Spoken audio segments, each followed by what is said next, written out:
मेरा 7वां प्रश्न है कि प्रधानमंत्री नेशनल रिलीफ फंड का ऑडिटर कौन है? Who is the auditor of PM national relief fund? The auditor was Thakur, Vaidyanathan and Iyer Company. This was founded by Mr. Rameshwar Thakur, who happened to be the Minister of Finance, State Minister, Union State Minister of Finance. अब आप देखिए national interest कैसे compromise होते हैं.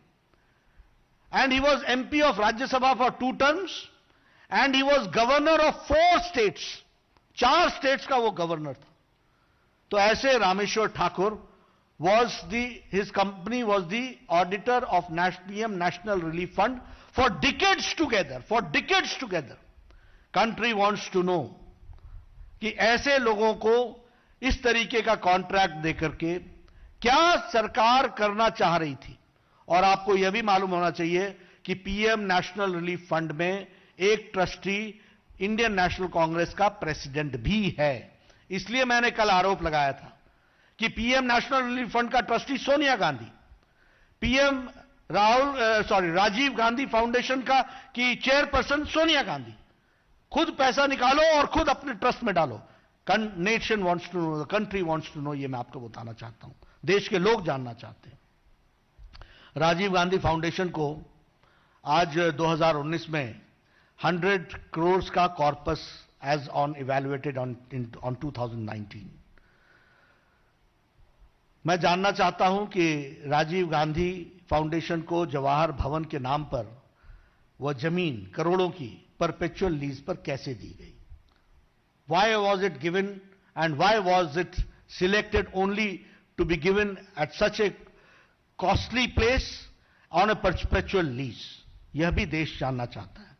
Doctor Manmohan Singh ने 100 करोड़ रुपए इनको 1991 के बजट में दिया.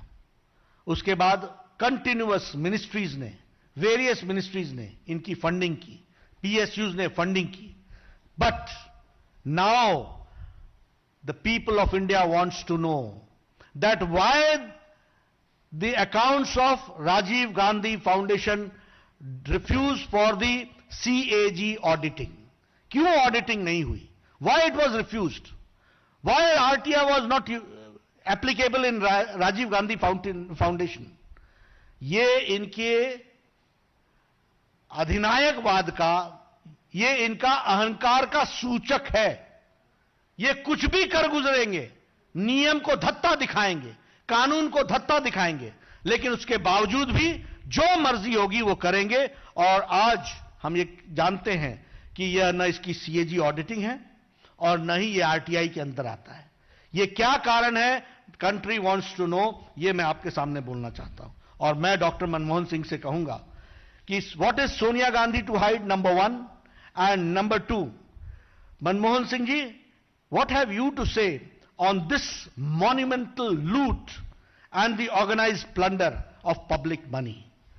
What has Manmohan Singh to say about this monumental loot and about the plunder of the public money? Now my 9th question is, Rajiv Gandhi Foundation not only took money and there were scams, but it also gave donations, dodgy donations. पैसा तो लिया ही लिया, देने का भी काम किया, और वो देने का काम डॉजी तरीके से किया गया. I would like to know कि राजीव गांधी फाउंडेशन ने कैसे डोनेट किया राजीव गांधी चैरिटेबल ट्रस्ट को, जो कंट्रोल्ड होती है बाय फैमिली, परिवार के द्वारा चलती है, on by Christian missionary organisation known as world vision.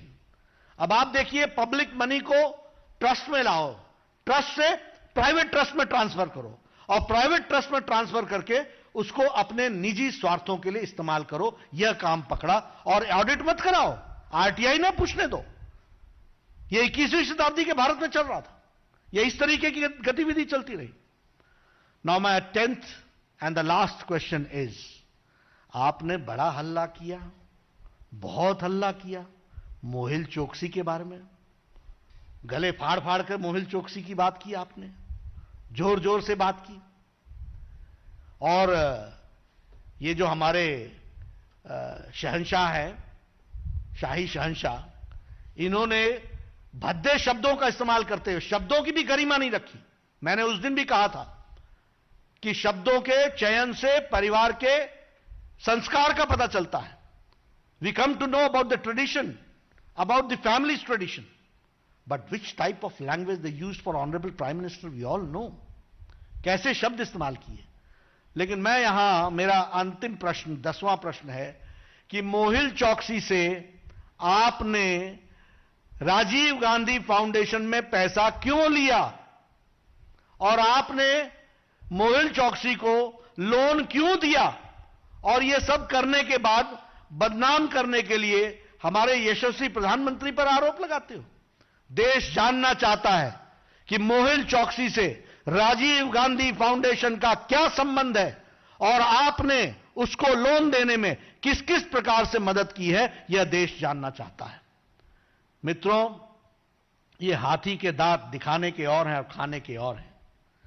यह राजनीति लंबे समय तक आरोपित करके जिस तरीके से इन्होंने की है, भारत की जनता जाग चुकी है। मोदी जी के नेतृत्व में राजनीति की संस्कृति बदल चुकी है। Congress and corruption are synonym to each other, वह जा चुका है। आज सेवा भाव से भारत का विकास, सबका विश्वास और सबका साथ लेकर के चलने की बात है।